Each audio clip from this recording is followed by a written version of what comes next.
In the heart of the ancient kingdom of Macedonia, in the city of Pella, a child was born who would one day shake the world. It was the year 356 BCE, a time of political ambition, cultural richness, and the restless energy of a kingdom striving to assert itself among the powerful city-states of Greece. The people of Pella were accustomed to the rhythms of royal life, the comings and goings of nobles, the constant hum of political intrigue, the clatter of soldiers drilling in the courtyards, and the soft murmur of philosophers and scholars who wandered the marble corridors. Into this world came Alexander, the son of King Philip II and Queen Olympias, and from his very first cries, destiny seemed to lean toward him. Alexander's birth was no ordinary event. The kingdom of Macedonia, though often overshadowed by Athens and Thebes, had become a rising power under the firm and calculating hand of Philip II. Philip was a brilliant strategist and a master of both diplomacy and warfare. His vision was to unite the Greek world under Macedonian leadership, and then look eastward to lands yet unconquered. Olympias, his wife and Alexander's mother, was a woman of fierce intensity, hailing from the royal house of Epirus. She brought with her not only noble blood, but a deep devotion to the mystical and religious traditions of her homeland. Her influence on young Alexander would shape not only his character, but his understanding of destiny, the divine, and the world itself. From the very beginning, Alexander's environment was one of contrasts. The cold discipline of the Macedonian military tempered by the lofty ideals of Greek thought, the harsh realities of palace politics softened by the tender teachings of devoted mentors. Philip, ever aware of the importance of shaping his son into a future ruler, ensured that Alexander was surrounded by examples of courage and wisdom. Olympias, on her part, infused him with stories of heroes, legends of gods, and visions of greatness. The boy grew up with a profound sense that he was marked for something extraordinary. As a child, Alexander displayed an energy and intellect that set him apart. Tales from his early years describe a boy fearless even in infancy, eager to explore the palace gardens, climb the walls, and challenge the grown men who sought to instruct him. Olympias, ever watchful, encouraged his sense of ambition, often telling him that he was destined to conquer and to be remembered through the ages. She spoke of heroes like Achilles, whom she claimed was a forebear of Alexander himself, weaving myth into the very fabric of his identity.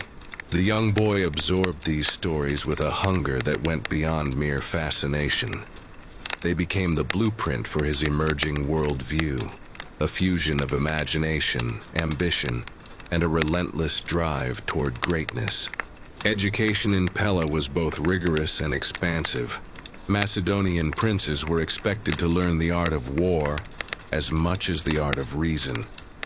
Alexander's tutors, handpicked by Philip, included men of intellect and skill, who could instill in him a foundation in philosophy, science, and leadership.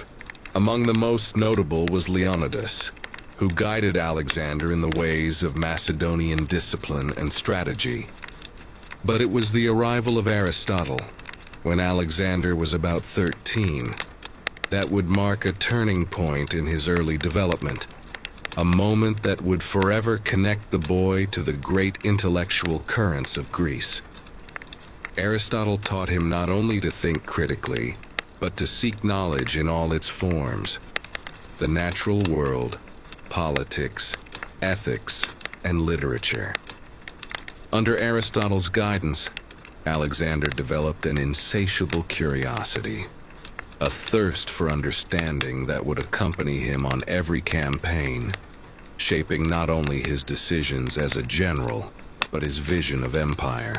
Even in these early years, the tension between childhood and destiny was palpable.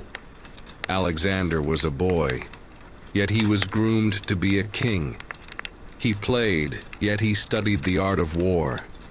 He listened to stories of gods and heroes, yet he watched the real men of Macedonia maneuver with cunning and ruthlessness. These dualities, play and discipline, myth and reality, love and ambition, formed the foundation of his character. It was in Pella that Alexander first learned to balance these forces, to see the world as both a field of opportunity and a stage for legend. Alexander's early life was also marked by family dynamics that would shape his psyche. Philip's marriages, alliances, and political maneuverings were never far from the young prince's awareness. Olympias, with her sharp intellect and unwavering devotion, ensured that Alexander understood his own position and destiny in a world where power was both coveted and contested. The palace was a place of careful observation. Alexander learned to read intentions, to perceive threats, and to navigate the complex social currents of royalty. These skills, honed in the sheltered but politically charged environment of Pella, would serve him well in later years when the stakes were far higher. By the time Alexander approached his adolescence, it was clear to all who observed him that he was extraordinary. His mind was quick, his courage unwavering, and his imagination vast. In Pella, amidst the backdrop of Macedonian ambition and Greek culture, the foundations of one of history's most remarkable figures were being laid. Every lesson, every story, every moment of observation and play contributed to the shaping of a man who would not only follow in the footsteps of kings, but forge his own path across the known world. In Pella, in that year of 356 BCE, a child was born who would grow to challenge empires, inspire legend, and leave a legacy that centuries would struggle to match. As Alexander grew beyond childhood, the foundations laid in Pella were ready to be expanded into a mind capable of both thought and action. At the age of 13, a new chapter of his education began under the guidance of Aristotle, one of the greatest philosophers of the age. Philip II, recognizing the importance of cultivating not only a strong ruler but a wise one, entrusted his son to the intellectual tutelage of the man who had studied at Plato's academy. Aristotle was not just a teacher. He was a gateway into the world of Greek knowledge, culture, and philosophy. Under his instruction, Alexander explored subjects that would later influence every aspect of his campaigns: logic, ethics, politics, metaphysics, biology, and the arts. Aristotle instilled in Alexander a profound curiosity about the natural world. The young prince learned to classify plants and animals, study their habits, and observe the patterns that governed their lives. These lessons were not abstract.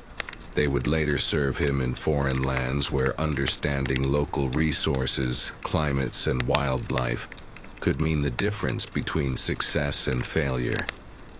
Aristotle also nurtured Alexander's sense of destiny and greatness, carefully framing the world of myth and history in ways that inspired ambition while teaching strategy and restraint. Homer's epics, especially the Iliad, were a constant reference. Alexander was encouraged to see himself in the mold of Achilles, to aspire to heroic deeds, but also to temper courage with intelligence. Education under Aristotle was rigorous, but Alexander's mind was equally sharp. He absorbed knowledge quickly and often questioned his teacher, displaying a blend of humility and boldness rare for someone of his age. Philosophy taught him to think critically. History showed him the consequences of decisions, and science revealed the mechanisms of the world around him. In Pella's palace, every lesson became part of a larger preparation, the making of a ruler who would command not only armies, but ideas, capable of understanding the lands he would one day conquer, as well as the people who lived there. While his intellectual education flourished, Alexander was also groomed for the practical realities of power. Philip ensured that his son was exposed to the art of warfare at an early age. Macedonian princes were expected to be skilled in combat, horse riding, and military strategy, and Alexander proved himself exceptional. By his early teens, he was already training with soldiers, learning the discipline of the phalanx, the precision of archery, and the tactics of cavalry maneuvers. These lessons were far more than exercises. They were tests of courage and intelligence, designed to reveal who could endure the rigors of leadership on the battlefield. At 16, Alexander's prowess began to show in more formal military roles. When Philip was campaigning in Thrace, Alexander was left in charge of Macedonian forces in Macedonia itself. This was a bold move for a young prince, but Alexander demonstrated the judgment, leadership, and charisma that would later define his command. He conducted campaigns against rebellious tribes, not as a boy seeking glory, but as a strategist with a vision. These early military experiences exposed him to the realities of logistics, morale, and diplomacy. He learned that victory depended not only on bravery, but on careful planning, adaptability, and understanding the human element of war. Simultaneously, Alexander's personality began to take shape. He was fearless yet disciplined, ambitious yet loyal to his companions, curious yet commanding. His combination of intellect and courage impressed not only his family, but the generals and soldiers who observed him. Olympias, ever aware of the boy's potential, continued to encourage his belief in destiny, ensuring that he understood both his noble lineage and the extraordinary path laid before him. Philip, though stern and politically astute, recognized that Alexander's spirit was unique. He nurtured it carefully, balancing praise with challenge, allowing the young prince to grow confident yet cautious. These formative years created a man of rare duality, a student and a warrior, a dreamer and a realist. Alexander's mind was sharpened by philosophy and science, his body honed by rigorous military training. His early campaigns, though small in scale, taught him the essence of leadership: decision, responsibility, and courage under pressure. By the time he reached his late teens, he was no longer merely a prince. He was a leader in training, a young man prepared to inherit a kingdom, to command armies, and to eventually embark on ambitions that would stretch far beyond Macedonia's borders. Thus, the period of education under Aristotle, combined with youthful military experience, was the crucible in which Alexander's character was forged. Knowledge and action intertwined to create a vision that was both practical and visionary. The boy from Pella, guided by the wisdom of the ages and tempered by the realities of war, was preparing to step onto a stage that would one day encompass the known world. Every lesson learned, every challenge overcome, and every early campaign fought laid the groundwork for the extraordinary life that was soon to unfold. The year was 336 BCE, a year that would forever alter the course of history. Alexander, barely 20 years old, stood at the precipice of destiny. The world around him was turbulent. Macedonia had grown powerful under his father, Philip II, but the kingdom was also a nest of political intrigue, ambition, and danger. Philip had united much of Greece through a combination of military prowess and shrewd diplomacy, preparing the stage for an invasion of Persia. But fate intervened abruptly. In the theater of Aegae, the ancient capital of Macedonia, Philip was assassinated. The sudden violence of that act sent shockwaves through the royal court and across the Greek world. For Alexander, the moment was both tragic and decisive. He was still young, but his upbringing, education, and military experience had prepared him for leadership in ways few could match. With the Macedonian army at his back and the loyalty of key generals secured, Alexander moved swiftly to claim the throne. In the months following Philip's death, he acted decisively to eliminate potential rivals, consolidating his power with a combination of strategic alliances and calculated displays of force.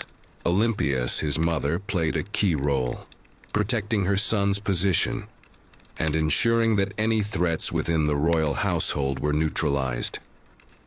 The young king's accession was not merely a matter of inheritance, it was a test of character. Macedonia was a kingdom built on loyalty, fear, and respect, and Alexander understood that his rule depended on the army as much as the throne.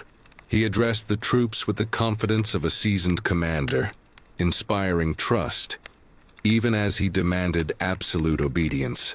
His charisma, intelligence, and courage quickly convinced the Macedonians that the young prince could succeed, where even Philip might have struggled.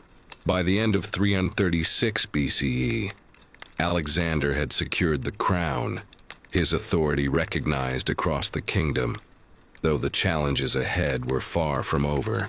No sooner had he become king than Alexander faced the enormous task of consolidating Macedonian power and maintaining the fragile unity of Greece. Philip's campaigns had left Greece under Macedonian influence, but the Greek city-states, proud of their independence and steeped in centuries of rivalry, were restless. The murder of Philip emboldened factions within Athens, Thebes, and other city-states, who saw an opportunity to reassert autonomy. Alexander's response was both swift and calculated. He combined diplomacy with strategic military action, making alliances where possible and demonstrating force where necessary. The speed and decisiveness of his actions left little room for opposition, signaling to all that the new king was both intelligent and ruthless. In particular, Alexander understood that maintaining control over Greece required a balance of fear and respect. He allowed some city-states to retain a degree of autonomy, ensuring they recognized Macedonian leadership while not provoking rebellion unnecessarily. At the same time, he was unflinching in punishing defiance. His approach was precise, swift action against the few who resisted, and fair treatment for those who submitted, creating an image of both strength and justice. By the end of 335 BCE, Alexander had firmly established Macedonian dominance, securing his position as the unquestioned leader of a kingdom poised for conquest.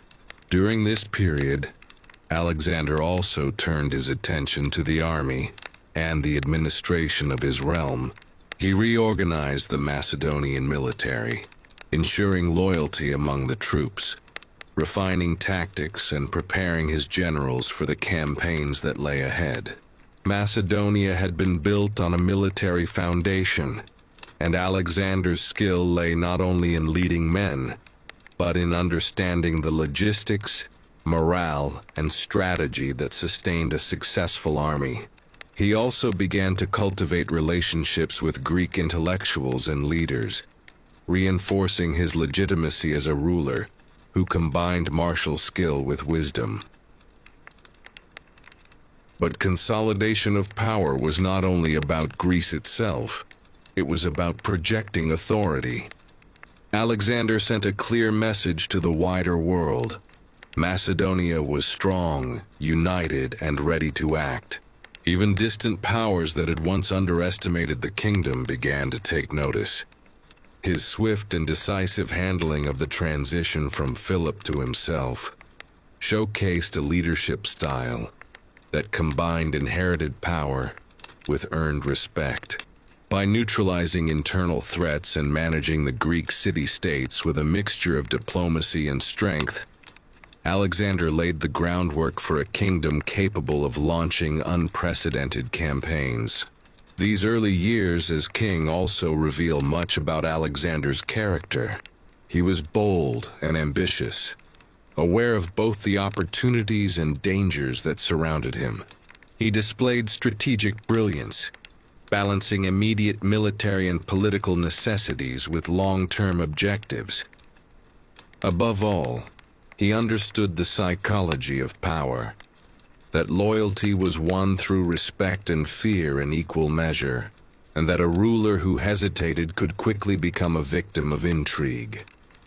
The young king, who had once been a student and a soldier, now became the architect of a vast vision, preparing not only to defend Macedonia but to extend its influence across the known world.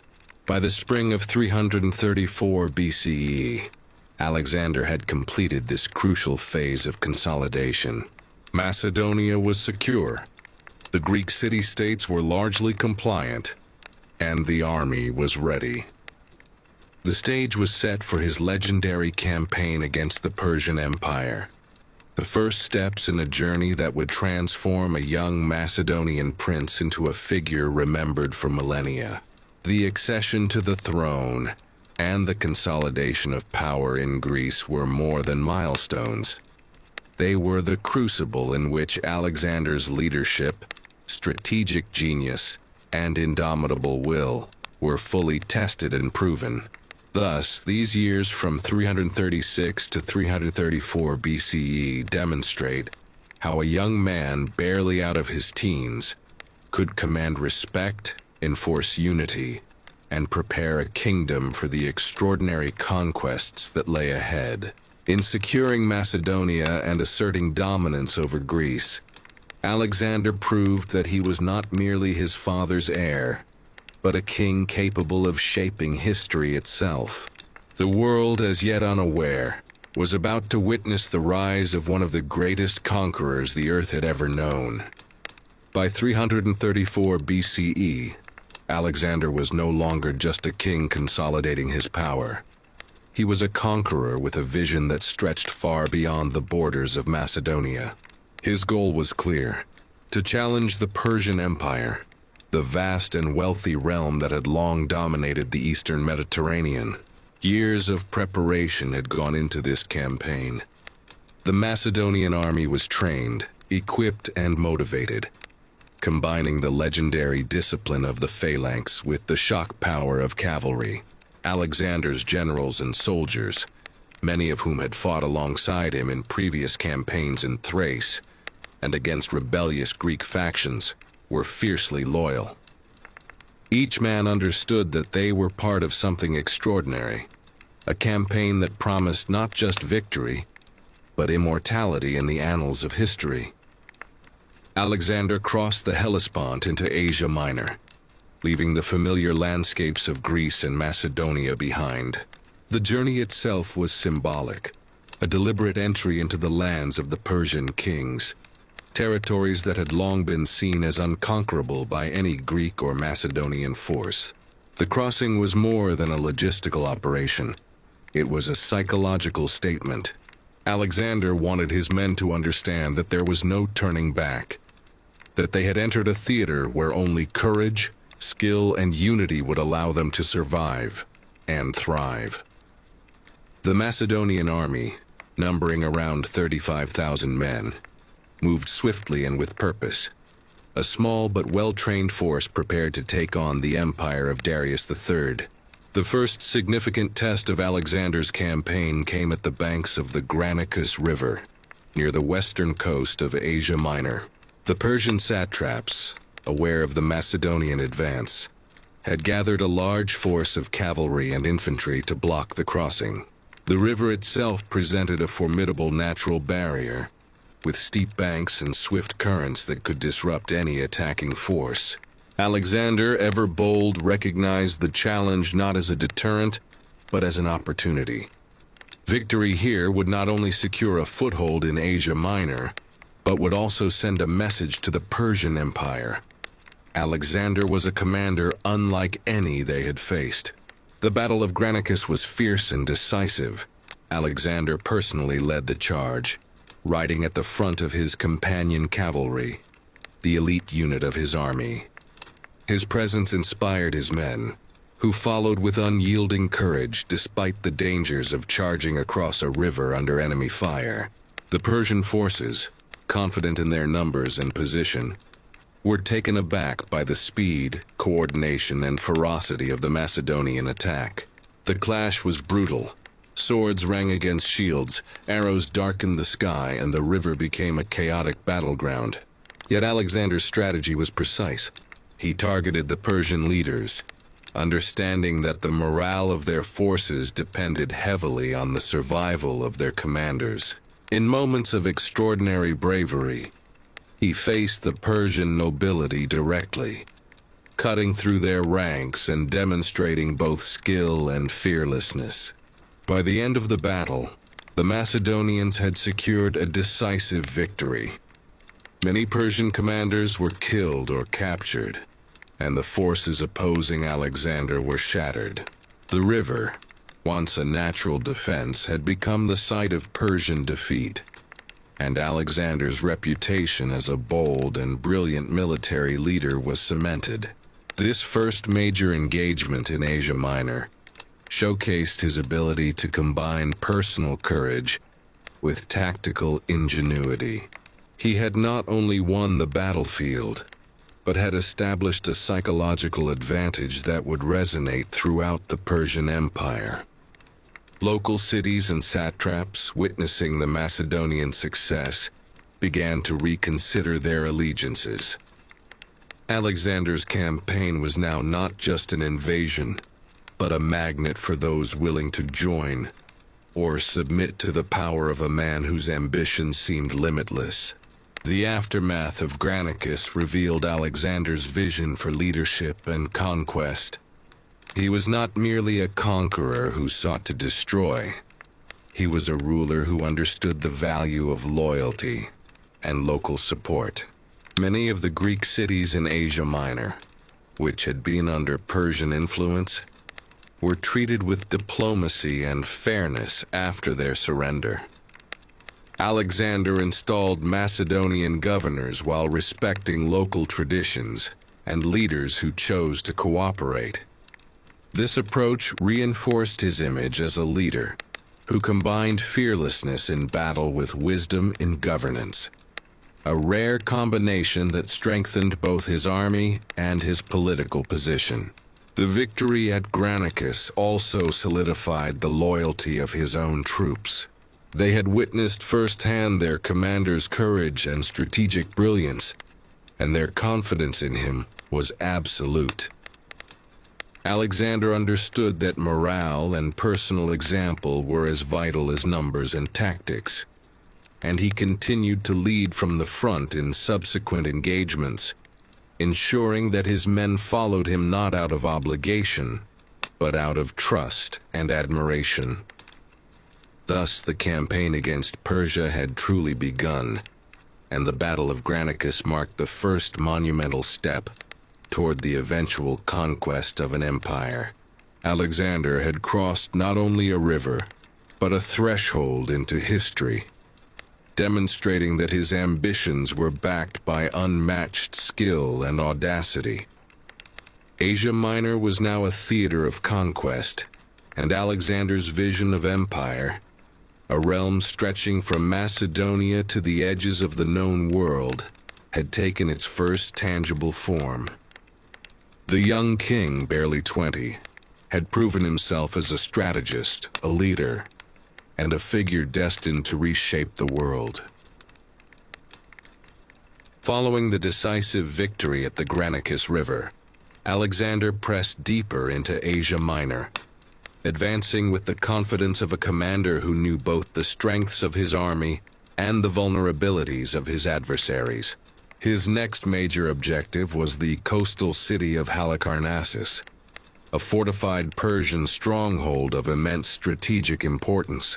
Located on the southwestern coast of Asia Minor, Halicarnassus was not only a military asset, but also a symbol of Persian power in the region.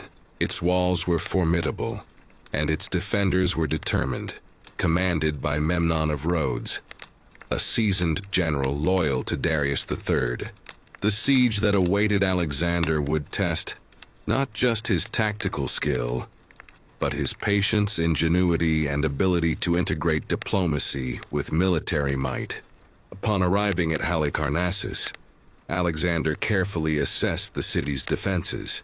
Its walls were reinforced with stone and towers, and the harbor allowed Persian ships to resupply and escape if necessary.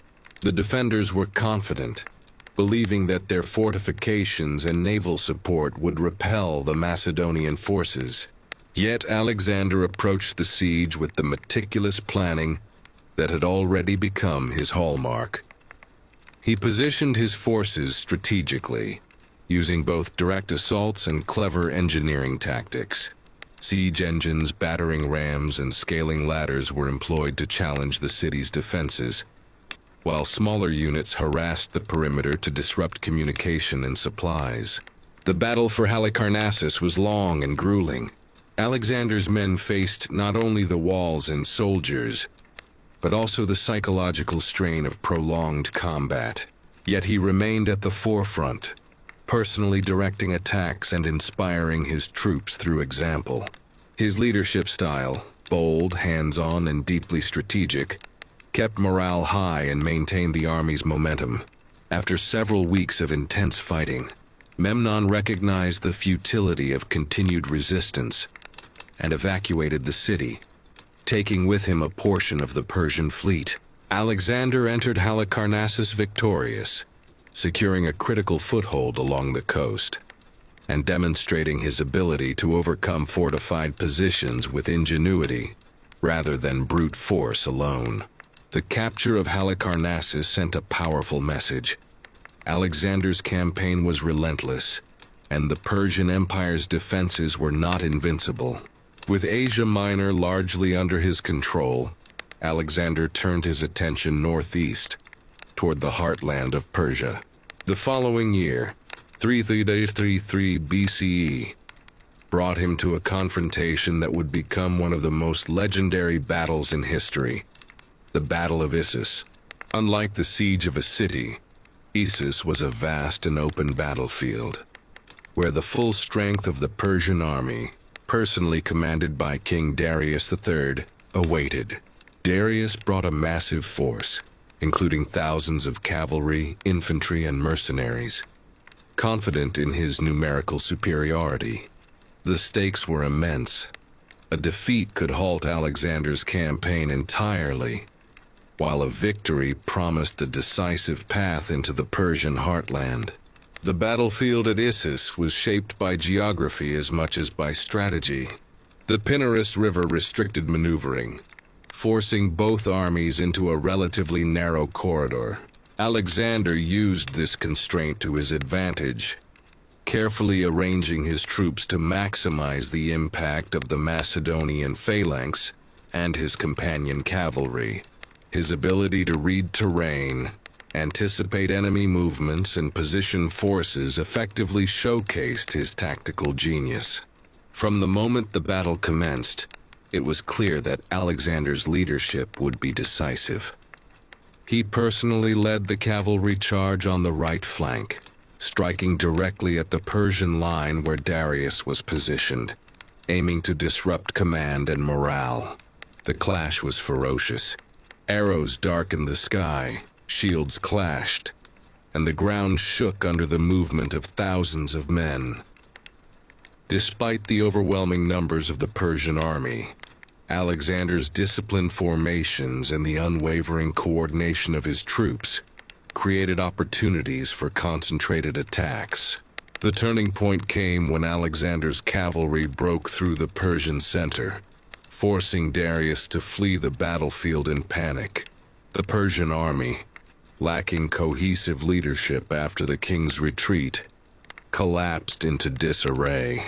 Alexander's forces pursued the fleeing enemy, capturing the king's family, his mother, wife, and children, which further destabilized Persian morale and provided Alexander with both a psychological and political advantage. The victory at Issus was monumental, solidifying Alexander's reputation as a commander of unparalleled skill and courage.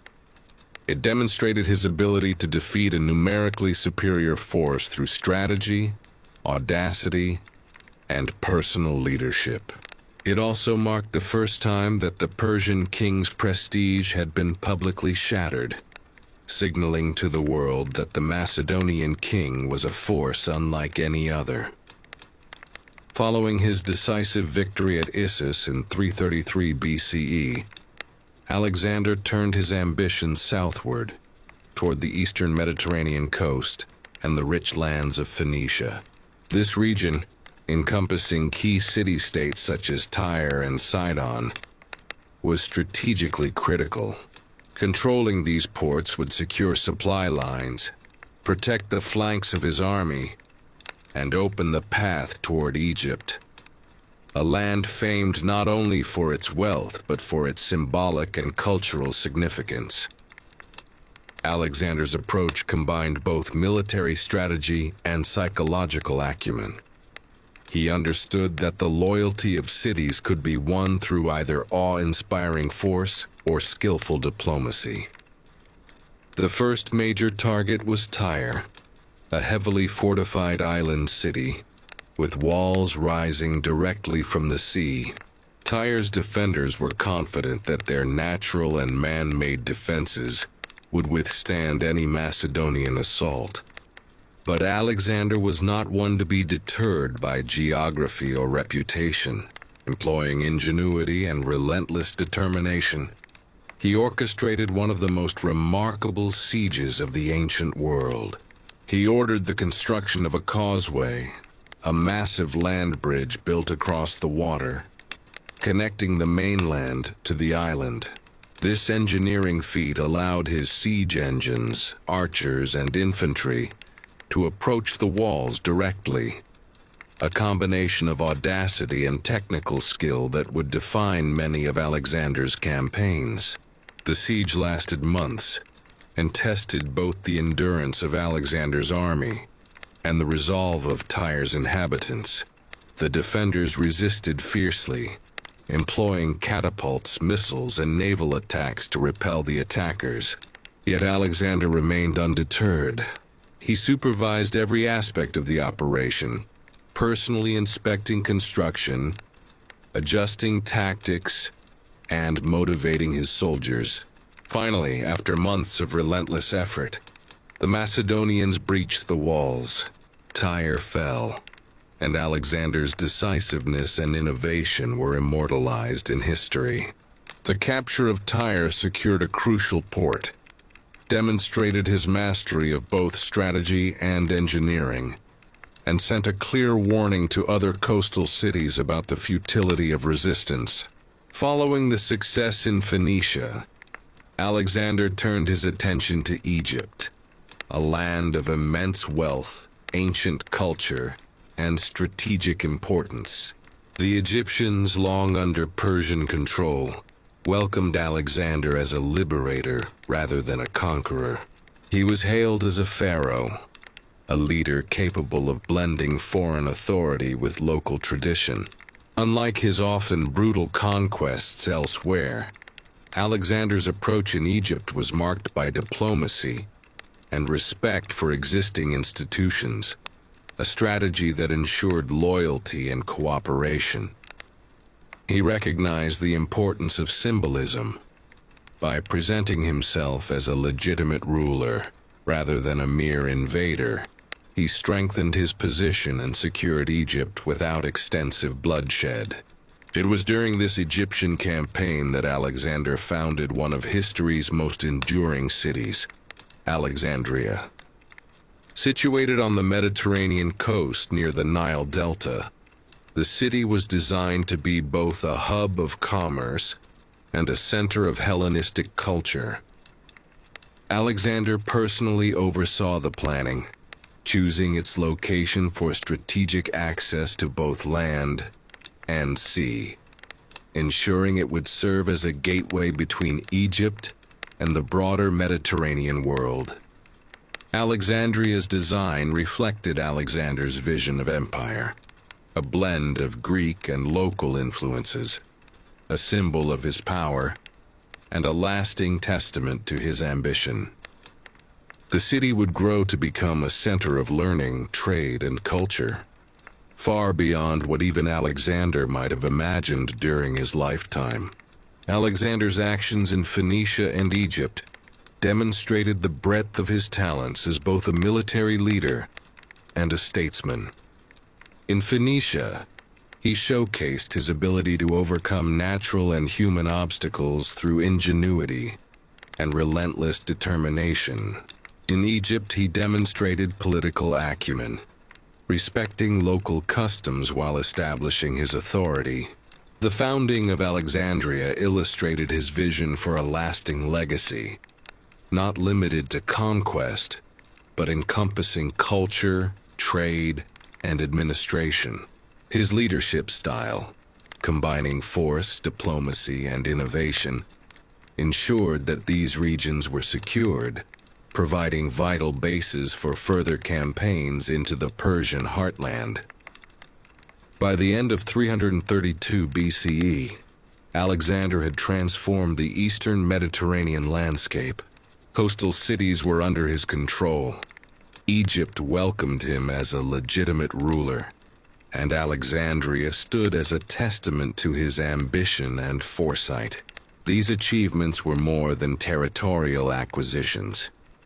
They reflected a leader who understood the interconnectedness of military strategy, politics, and culture. Every action, from the audacious siege of Tyre to the founding of a city that would endure for millennia, reinforced the vision of an empire not only conquered, but organized, respected, and immortalized. In these campaigns, Alexander demonstrated the duality that defined his leadership: the ability to wield overwhelming military force while exercising diplomacy, innovation, and vision. By 331 BCE, Alexander's campaign had carried him across the eastern Mediterranean, through Phoenicia and Egypt, and into the heartlands of the Persian Empire. The confrontation with Darius III, the Persian king, was now inevitable. Darius, having regrouped his forces after previous defeats, assembled a massive army that dwarfed the Macedonian contingent in size and strength. Estimates suggest his forces numbered in the hundreds of thousands, including cavalry, infantry, and war elephants, while Alexander's army, disciplined and highly trained, numbered just over 40,000. Despite the overwhelming odds, Alexander's strategic brilliance and audacity ensured that the upcoming confrontation at Gaugamela would become one of the most decisive battles in history. The battlefield near the plains of Gaugamela was chosen by Darius, who sought to exploit his numerical advantage. The flat, open terrain allowed the Persian army to deploy its superior cavalry and war chariots. Yet Alexander, ever perceptive, turned this potential disadvantage into a calculated opportunity.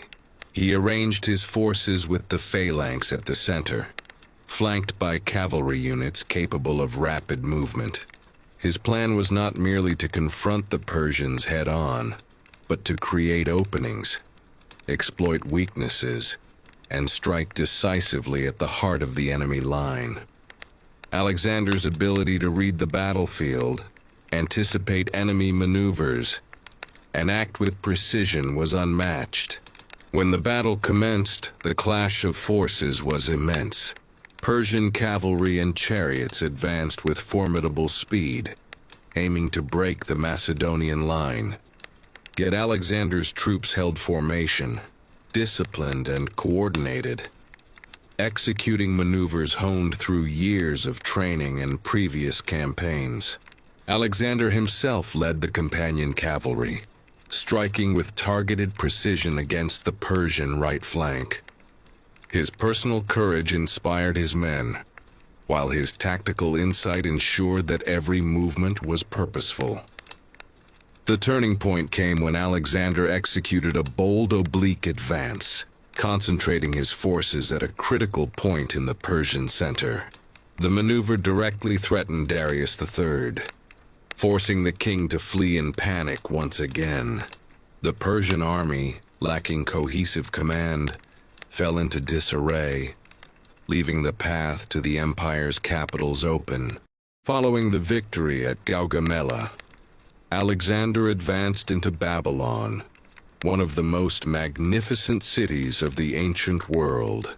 Entering Babylon, he was met not with resistance but with awe and admiration. The city's wealth, architecture, and strategic position made it a jewel of the empire, and Alexander treated it with both respect and pragmatism.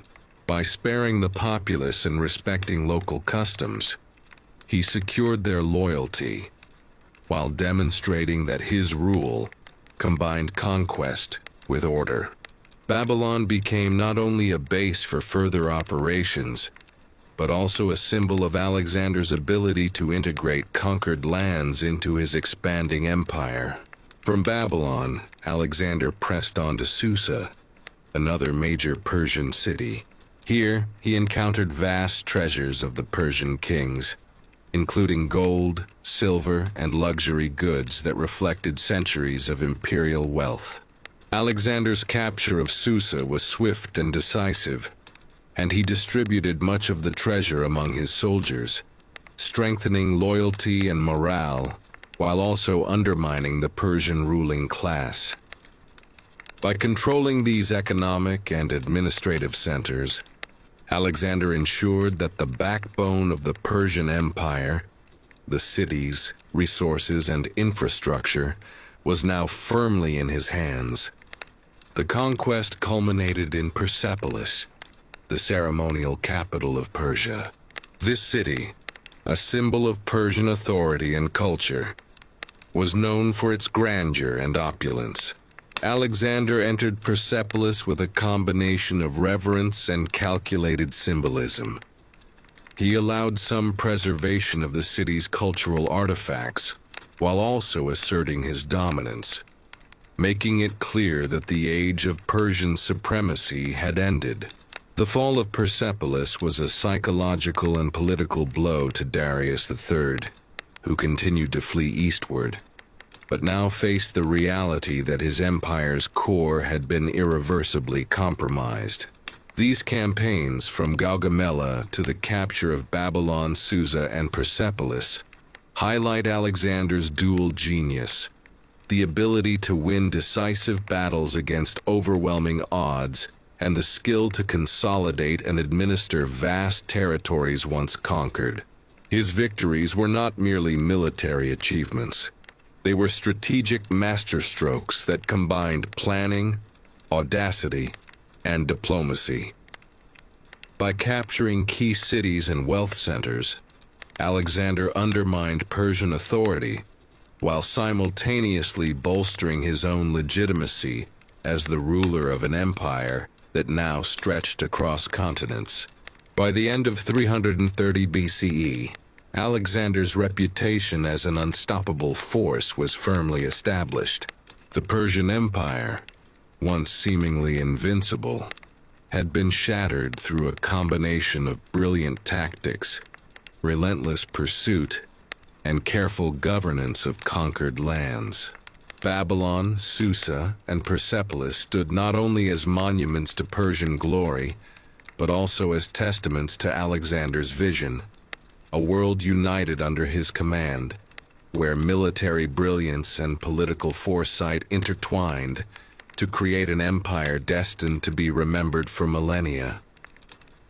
After the fall of Persepolis and the effective collapse of the Persian Empire, Alexander did not pause to rest.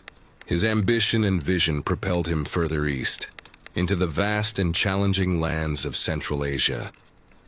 The territories beyond Persia were wild, rugged, and culturally diverse, encompassing regions such as Bactria, Sogdiana, and parts of modern-day Afghanistan and Tajikistan.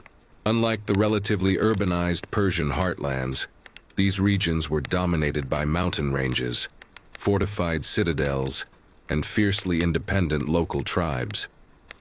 Here, Alexander faced a different kind of challenge. Not the grand armies of kings, but the guerrilla tactics, elusive leaders, and inhospitable terrain that tested both his military genius and his perseverance. The campaign in Central Asia was marked by a series of complex sieges, rapid marches, and diplomatic negotiations. Alexander had to adapt his traditional phalanx and cavalry tactics to mountainous terrain and narrow passes, where numbers and brute force were often less effective than cunning and flexibility. Cities such as Bactra resisted fiercely, and local satraps relied on the natural defenses of mountains and rivers. Alexander's approach combined relentless assault with strategic patience. He besieged fortified cities with engineering ingenuity, negotiated alliances with local leaders when advantageous, and integrated newly subdued peoples into his growing empire. One of the most famous episodes of this campaign was the conquest of the Sogdian Rock, a seemingly impregnable fortress perched atop a steep cliff. Local defenders believed themselves safe from any assault, confident that the terrain rendered them untouchable. Yet Alexander, refusing to accept impossibility, led a small group of elite climbers to scale the cliffs under cover of darkness. This bold maneuver allowed him to enter the fortress from an unexpected direction, forcing surrender and demonstrating that no obstacle, geographical, tactical, or psychological, could withstand his audacity. Across Central Asia, Alexander combined military skill, courage, and psychological strategy, earning both fear and respect from the local populations. By 327 BCE, having secured Central Asia and integrated its diverse peoples into his empire, Alexander turned his gaze southward toward India, a land described in distant Greek accounts as rich, vast, and full of powerful kingdoms. Crossing the Hindu Kush mountains with his army was an extraordinary logistical feat, testing the endurance, discipline, and loyalty of his soldiers. The journey itself was perilous, with narrow passes, harsh weather, and unfamiliar terrain. Yet Alexander's leadership, personal courage, and unwavering determination inspired his men to follow him into the unknown, forging an army capable of confronting new challenges beyond the known world. Upon reaching the Indian subcontinent, Alexander faced King Porus, a ruler famed for his strength, military skill, and the formidable use of war elephants. The confrontation at the Hydaspes River in 326 BCE became one of the most legendary battles of Alexander's career. The river presented a natural barrier, swollen by seasonal rains, and Porus positioned his forces strategically along the banks, with elephants at the forefront to intimidate and disrupt the Macedonian advance. Yet Alexander, as always, approached the challenge with both audacity and planning. He conducted a daring crossing at night and maneuvered his forces to strike the enemy from unexpected angles, using his cavalry to outflank and his phalanx to hold the center. The battle was intense, with the Macedonians facing the immense power of the elephants, which caused chaos among troops unfamiliar with these massive beasts. Alexander's tactics, however, neutralized the threat. His soldiers remained disciplined, targeting the flanks of Porus's formations and gradually isolating the king's units. At the critical moment, Alexander personally led a cavalry charge that disrupted the central command, forcing Porus to fight directly for his survival. Despite the king's valor, the Macedonians prevailed. Alexander, impressed by Porus's courage and leadership, treated him with respect, reinstating him as a regional ruler under Macedonian authority. This combination of martial prowess and political pragmatism became a hallmark of Alexander's strategy, blending conquest with governance to secure long-term control. The victory at the Hydaspes marked the easternmost expansion of Alexander's empire, extending his influence into regions previously unknown to the Greeks. His army, though exhausted from continuous campaigns across deserts, mountains, and rivers, had demonstrated extraordinary endurance and loyalty. Alexander's ability to adapt to new terrains, confront unfamiliar tactics, and integrate local rulers into his administration ensured the stability of newly conquered lands while expanding his reputation as a commander capable of overcoming any challenge. The campaigns in Central Asia and India reveal the extraordinary combination of qualities that defined Alexander: unyielding ambition, tactical brilliance, courage in the face of danger, and strategic vision that balanced conquest with governance. From the cliffs of the Sogdian Rock to the waters of the Hydaspes, Alexander demonstrated that no terrain, enemy, or obstacle could deter him from his path. By 326 BCE, his empire stretched from Macedonia to the edges of India, encompassing a world of diverse peoples, landscapes, and cultures, all under the command of a young king whose vision and determination would leave a mark on history unparalleled in the ancient world. By 326 BCE, Alexander had reached the Hyphasis River, marking the easternmost boundary of his ambitious campaign in India. After years of continuous campaigning across deserts, mountains, rivers, and unfamiliar lands, his army was exhausted. The soldiers, though fiercely loyal and battle-hardened, had endured hardships beyond what many could imagine: punishing climates, treacherous terrain, and relentless combat against formidable foes such as King Porus and his war elephants.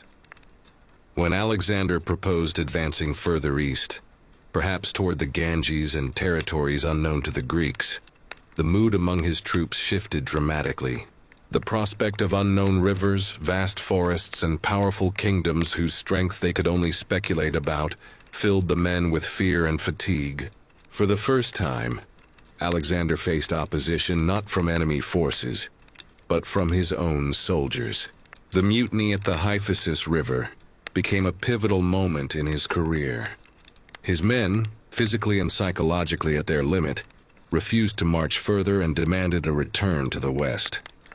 Alexander, ever the strategist, understood that pushing onward risked the cohesion and loyalty of his army. Reluctantly, he accepted their decision, demonstrating a rare flexibility in leadership. Even the greatest ambition must sometimes bow to the realities of human endurance.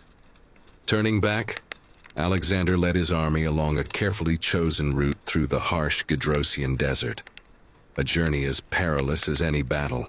The desert tested his men's endurance to the extreme, with heat, thirst, and exhaustion claiming many lives. Yet Alexander's meticulous planning, insistence on discipline, and leadership by example allowed the majority to survive. Along the way, he consolidated control over previously conquered territories, integrating local leaders and establishing administrative structures to maintain stability. His return was not a retreat, but a strategic repositioning, preparing for further consolidation and governance of his vast empire. By 324 BCE, Alexander's army returned to Babylon, the administrative and symbolic heart of his empire.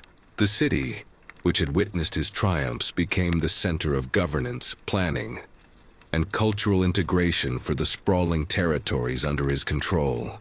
Here, Alexander focused on organizing his empire, instituting reforms, and promoting cultural fusion between Greeks and the peoples he had conquered, a process later called Hellenization.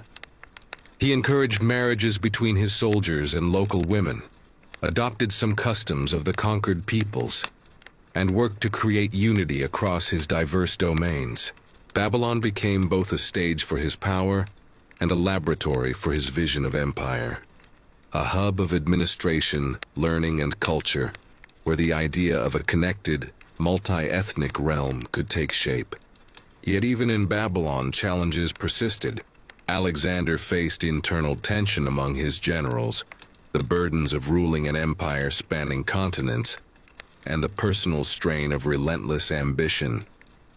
Despite these pressures, his mind remained restless, seeking further campaigns, envisioning expansion into Arabia, the Arabian Gulf, and lands untouched by Greek influence.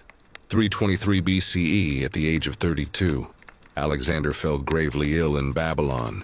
The exact cause of his death remains debated. Theories range from fever caused by malaria or typhoid to complications from wounds sustained during his campaigns. Regardless of the cause, the suddenness of his illness brought an abrupt end to the life of a man who had reshaped the known world in just 13 years. Babylon, the city he had so carefully governed and symbolically embraced, became the place where his extraordinary journey concluded. Alexander's death marked not only the loss of a king, but the end of an era. His empire, stretching from Macedonia in the west to the Indus River in the east, encompassed countless peoples, cultures, and landscapes. Without a clear heir capable of commanding loyalty and vision, the empire faced fragmentation. Generals and satraps vied for control, dividing the territories into Hellenistic kingdoms. Despite the political chaos that followed, Alexander's influence endured. Through cities like Alexandria, through cultural exchange, and through the enduring legend of his life, his vision left a lasting imprint on the world. The period from the Hyphasis River to his death in Babylon highlights both the limits and the brilliance of Alexander's ambition. He had reached the edge of the known world, confronted diverse cultures and harsh terrains, and integrated conquered peoples into a vision of empire. Yet his life also serves as a reminder that even the greatest ambition is bound by human limitations. Alexander's death, sudden though it was, solidified his legacy as one of history's most extraordinary figures, a man whose courage, intellect, and vision reshaped the ancient world, and whose story continues to inspire awe thousands of years later.